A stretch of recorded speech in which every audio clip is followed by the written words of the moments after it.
Jonas, capítulo de número 4, versículos de número 1 ao 5. Diz: Com isso, desgostou-se Jonas extremamente e ficou irado. E orou ao Senhor e disse: Ah, Senhor, não foi isso o que eu disse, estando ainda na minha terra? Por isso me adiantei, fugindo para Tarsis, pois sabia que és Deus clemente e misericordioso, e tardio em irar-se, e grande em benignidade, e que te arrependes do mal. Peço-te, pois, ó Senhor, tira-me a vida, porque melhor me é morrer do que viver. E disse o Senhor: É razoável essa sua ira? Então Jonas saiu da cidade e assentou-se ao oriente da mesma. E ali fez uma enramada e repousou debaixo dela, à sombra, até ver o que aconteceria à cidade. Palavra do Senhor Deus, que relata quando Jonas pregou em Nínive. O Senhor Deus pediu para que o profeta Jonas fosse até a cidade de Nínive pregar, para que os seus moradores se arrependessem. O Senhor Deus disse: Olha, Jonas, vai até Nínive e diga que eu vou destruir aquela cidade. Diga que eu vou destruir porque eles estão no caminho errado. A princípio, é uma história muito conhecida, Jonas não quis ir. Ele pegou uma direção contrária, pegou o navio, foi para Tarsis. Diz a palavra que o navio, o Senhor Deus envia uma tempestade, os marinheiros lançam Jonas no mar, ele é engolido por um grande peixe, ele clama a Deus, esse grande peixe vomita Jonas na praia, então ele resolve ir até a cidade de Nínive. Porém, Jonas clamou na cidade de Nínive. Ele disse que o Senhor ia destruir a cidade. Mas ele não esperava, Jonas não esperava que aquelas pessoas iam se converter. Ele esperava o seguinte: olha, eu vou falar e elas não vão acreditar. Essa era a esperança dele. Se nós formos analisarmos profundamente o texto, nós vamos ver que no final, quando Jonas fala que Deus iria destruir, os moradores se arrependeram. Se arrependeram dos seus erros, seus pecados, das suas falhas. Então Deus não destruiu. E quando Deus não destruiu, Jonas ficou irado com Deus, porque Deus não destruiu a cidade. Se Deus tivesse destruído a cidade de Nínive, Jonas teria ficado feliz. Olha só, Jonas teria ficado feliz. O julgamento de Jonas, que era um ser humano como eu, como você, era um. O julgamento de Deus era outro. Jonas queria que Deus destruísse a cidade. Ele disse claramente: olha, eu já sabia que eu ia chegar aqui e o Senhor não ia destruir. Mesmo o Senhor tendo falado que ia destruir, eu já sabia de tudo isso. Eu já sabia que eu ia chegar aqui e o Senhor não ia destruir. Por isso eu peguei o navio na direção contrária e fui para Tarso. Por esse motivo, porque eu sabia que eu ia vir aqui e o Senhor não ia destruir. Jonas questiona com Deus e ele senta, diz a palavra, e ficou olhando para a cidade. para ver o que ia acontecer, para ver se aquele argumento dele faria com que Deus destruísse a cidade. Olha para você ver. A mente do profeta. E era profeta de Deus. E era profeta de Deus. O que nós temos que entender é que a pessoa, mesmo ela sendo de Deus, ela tem um tipo de pensamento, ela tem um tipo de visão, ela tem um tipo de raciocínio. Mas isso não significa que ela, sendo de Deus, esse pensamento dela, esse raciocínio dela, essa visão dela é a mesma de Deus.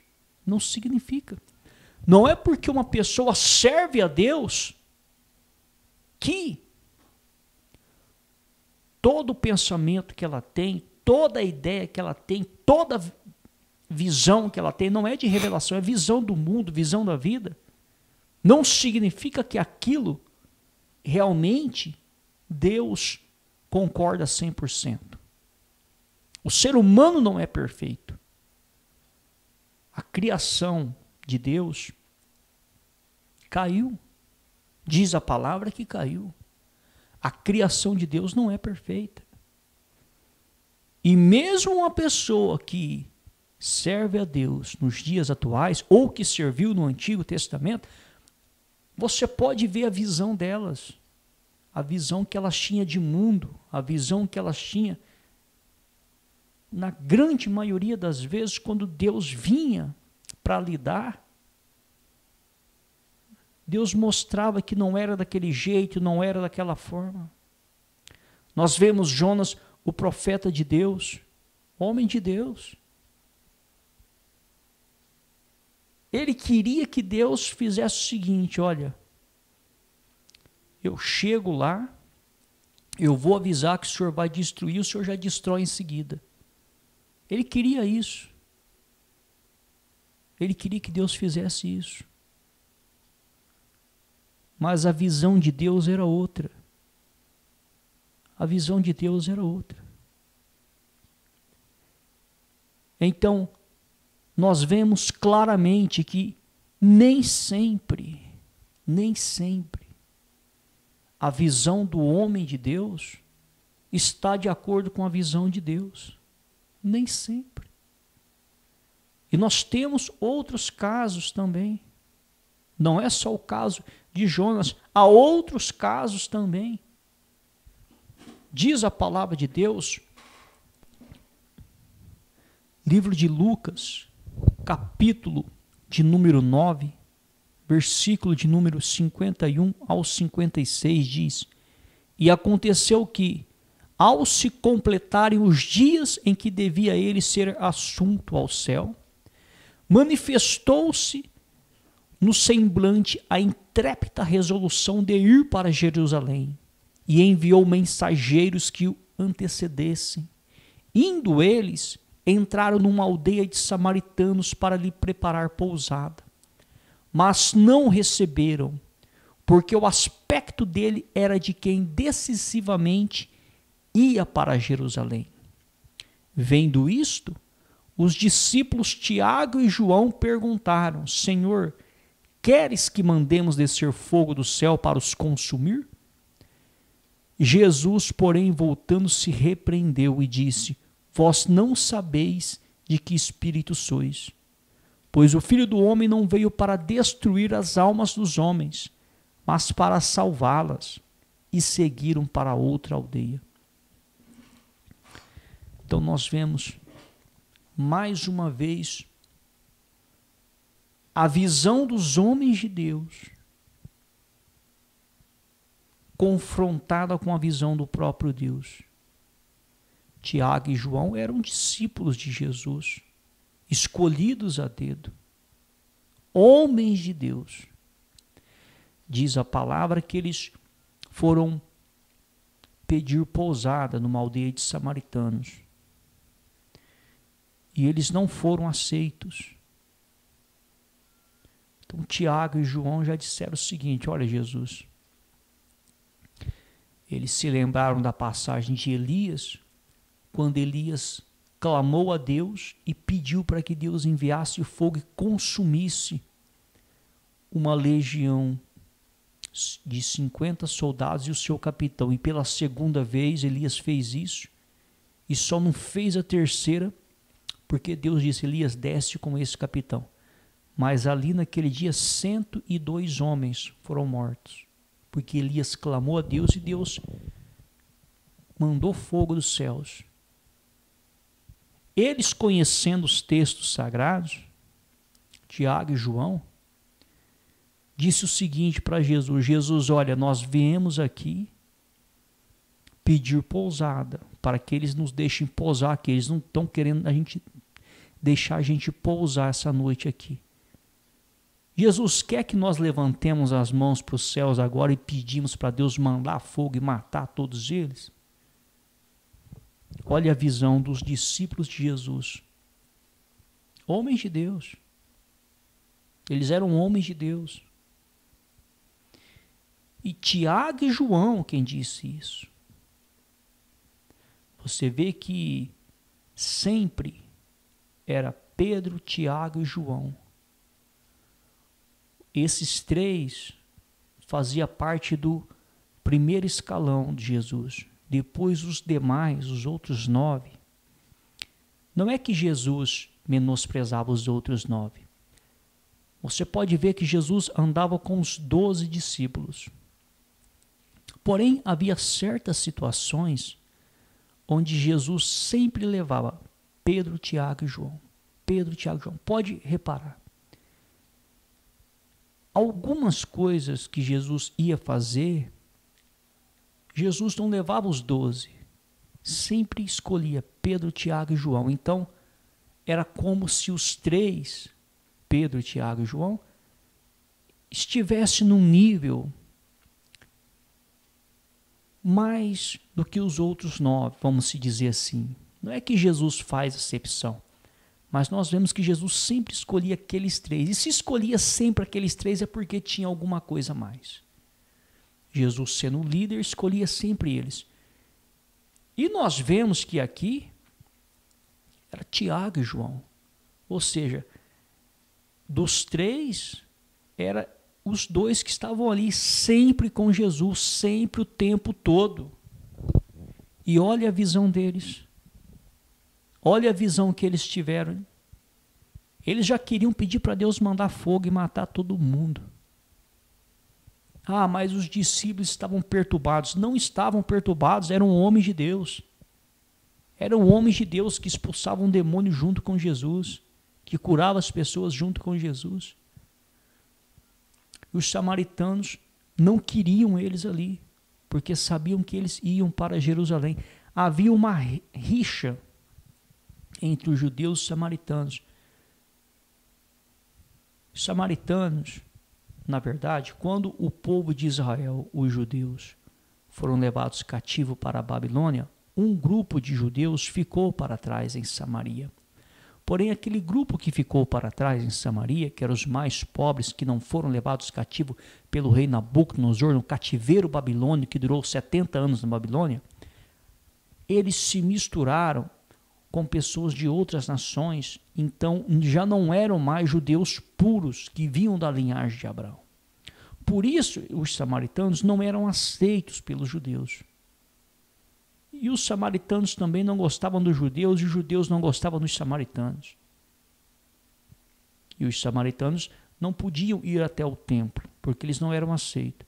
E eles, sabendo que aqueles judeus, porque Jesus era judeu, Tiago e João eram judeus, sabendo que eles iam para Jerusalém, no templo, para adorar, aí é que a coisa ficou mais séria ainda. Em outras palavras, vocês não aceitam a gente no templo, vocês se acham superior a gente e vêm querer pedir pousada para passar a noite aqui na nossa aldeia? Não se davam judeus e samaritanos. Tanto é que em uma passagem, quando Jesus pede água para uma mulher samaritana, ela diz: mas o senhor é judeu, está pedindo água para mim que sou samaritano, por quê? Então havia uma rixa muito grande entre os judeus e os samaritanos. E os samaritanos, na verdade, eram judeus, porém misturados, mesclados já não eram mais puros de sangue como os demais que vinham da linhagem de Abraão. Mas isso é uma outra história. Mas o que nós vemos? Nós vemos que só pelo fato dos samaritanos não deixarem eles pousar ali aquela noite, 2 homens de Deus já interpretaram da seguinte forma: olha, a justiça correta é a morte deles, tem que morrer. 2 homens de Deus tiveram essa visão. Se Jesus não tivesse ali, eles teriam orado para Deus matar aquelas pessoas. Homem de Deus. Se Deus ia responder ou não é uma outra história. Mas você pode ter certeza. Se Jesus não estivesse ali com eles, eles teriam orado a Deus para Deus matar aquelas pessoas. Homem de Deus. Então nós vemos que o julgamento humano, ele é um. O julgamento de Deus, ele é outro. E mesmo a pessoa sendo de Deus, mesmo ela sendo de Deus, não significa que a visão dela, visão de mundo, visão de vida, o julgamento que ela faz das coisas aqui na terra, não significa que é o mesmo de Deus. Não significa, porque não tem como o Senhor Deus manipular uma pessoa 100% para que ela fale tudo de acordo com a lei dele, para que ela pense tudo de acordo com a vontade dele, para que ela tome todas as decisões de acordo com a vontade dele. Não tem como. Não tem como. Ou então o homem não teria o livre-arbítrio para que Deus o dominasse 100%. Até os anjos que foram criados por Deus, que viviam no céu ao lado dele, e alguns estão até hoje, de acordo com os textos sagrados, 1/3 foi expulso, 2/3 ficou. O Senhor Deus não controlava dessa forma. Então nós vemos que não existe um controle de Deus. Não que ele não tenha poder para controlar, mas mesmo a pessoa sendo dele, de uma certa forma, existe um livre-arbítrio para a pessoa se expressar, falar, pensar, visão de mundo. Nós vemos que o Espírito Santo de Deus convence a pessoa do pecado. O Espírito Santo pode convencer a pessoa do pecado. Mas isso não significa que tudo que a pessoa está planejando, está pensando, é realmente a vontade de Deus. Nós vemos 2 homens de Deus, escolhidos a dedos por Jesus, discípulos de Jesus. Para você ter uma noção, eles comiam ao lado de Jesus, dormiam, oravam, jejuavam, eram discípulos, estavam ali ligados, conectados com o próprio Deus, em forma de filho nessa terra. E olha a visão que eles tiveram. E você vê Jesus com uma outra visão. Diz a palavra do Senhor Deus, João, capítulo de número 8, versículos de número 3 ao 9, diz: os escribas e fariseus trouxeram à sua presença uma mulher surpreendida em adultério. E fazendo-a ficar de pé no meio de todos, disseram a Jesus: Mestre, esta mulher foi apanhada em flagrante de adultério. E na lei nos mandou Moisés que tais mulheres sejam apedrejadas. Tu, pois, que dizes? Isto diziam eles, tentando, para terem de que o acusar. Mas Jesus, inclinando-se, escrevia na terra com o dedo. Como insistissem na pergunta, Jesus se levantou e lhes disse: aquele que dentre vós estiver sem pecado, seja o primeiro que lhe atire a pedra. E tornando a inclinar-se, continuou a escrever no chão. Mas ouvindo eles esta resposta, e acusados pela própria consciência, foram se retirando um por um, a começar pelos mais velhos até os últimos, ficando só Jesus e a mulher no meio onde estava. Mais uma vez, a visão humana, o julgamento humano, tentando decidir de uma forma, dando uma sentença.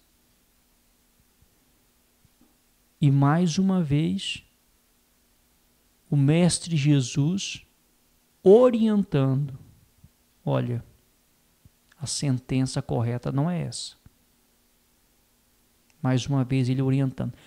Então nós vemos que, neste caso, aqui, as pessoas estavam acusando essa mulher. E realmente essa mulher era culpada. Realmente. Ela foi pega num ato de adultério. Estava adulterando, foi pega num ato do adultério. Eles pegaram essa mulher, levou diante de Jesus, disse: Jesus, olha, essa mulher foi pega em ato de adultério. Foi pega adulterando no ato. A lei de Moisés diz que tem que ser apedrejado. O Senhor, o que o Senhor diz? Jesus continuou escrevendo, quieto. Então eles insistiram com Jesus. Jesus disse o seguinte: olha, em outras palavras, se está escrito é verdade. Mas tem um porém. Qual de vocês aí que não tem erros, que não tem falhas, que não tem pecado, já começa a apedrejar? Pode dar a primeira pedrada. Quem não tiver pecado, dá a primeira pedrada. O segundo dá a segunda, o terceiro dá a terceira. Pode começar a executar. Eles estavam com pedras na mão. Estavam. Mas diz a palavra que eles começaram a ser acusados pela própria consciência deles. Porque quando Jesus disse: aquele que não tiver pecado, que atire a primeira pedra, ali havia homens novos, velhos, havia inúmeras pessoas. A consciência começou a acusar. E começou a dizer: poxa, mas eu também fiz algo de errado hoje, ou ontem, ou semana passada, ou mês passado. A consciência começou a acusar. Porque eles conheciam a lei e sabiam o que era certo e o que era errado. E a consciência começou a acusar: você também está errado, você também está fora da palavra, você também está cometendo pecado, você também está cometendo erro. E Jesus disse: quem não tiver pecado, atire a primeira pedra. Diz a palavra que todos, do maior ao menor, foram largando suas pedras no chão e foram saindo de cabeça baixa. Porque todos ali estavam em pecado. Todos. O único ali que não estava em pecado era Jesus. A mulher estava em pecado porque foi pega em ato de adultério. Os acusadores dela estavam em pecado. A Bíblia não relata os pecados que eles estavam, mas todos estavam em pecado. Todos estavam fora da palavra. Estavam cometendo pecado. O único ali que não estava cometendo pecado era Jesus. Na verdade, Jesus nunca pecou. Jesus era judeu, praticava o judaísmo. Ele era praticante do judaísmo, viu? Então, você que talvez não tem esse conhecimento, talvez fala até mal dos judeus, do judaísmo, sem entender que Jesus era judeu e praticava o judaísmo. Ele foi circuncidado. Ao 8º dia, estude os textos sagrados e você vai ver. Jesus era praticante do judaísmo. Praticou o judaísmo, iniciou o seu ministério aos 30 anos de idade, porque era nesta idade que os judeus iniciavam seu ministério. Pregava nas sinagogas, foi expulso de sinagoga. Então, muita atenção nesse ponto. Jesus era judeu e praticava o judaísmo. Jesus podia pegar uma das pedras e apedrejar aquela mulher. Por quê? Porque a lei dizia que podia apedrejar e tinha que apedrejar. A lei dizia. E Jesus disse: quem não tiver pecado, atire. E ele não tinha pecado. Ele podia ter atirado. Na visão humana, se houvesse algum homem ali que não tivesse pecado, poderia tirar a pedra, na visão humana. Mas e na visão de Deus? E na visão de Jesus? Jesus preferiu perdoar aquela mulher do que atirar a pedra contra ela. Ele tinha a chance de atirar a pedra contra ela, inúmeras pedras até a matar. Ele estava com a chance na mão dele. Mas o que ele preferiu fazer? Ele preferiu perdoar aquela mulher. Então, a visão humana, mesmo pessoa sendo de Deus, é uma. A visão de Deus é outra. O homem pensa de uma forma, Deus pensa de uma outra forma.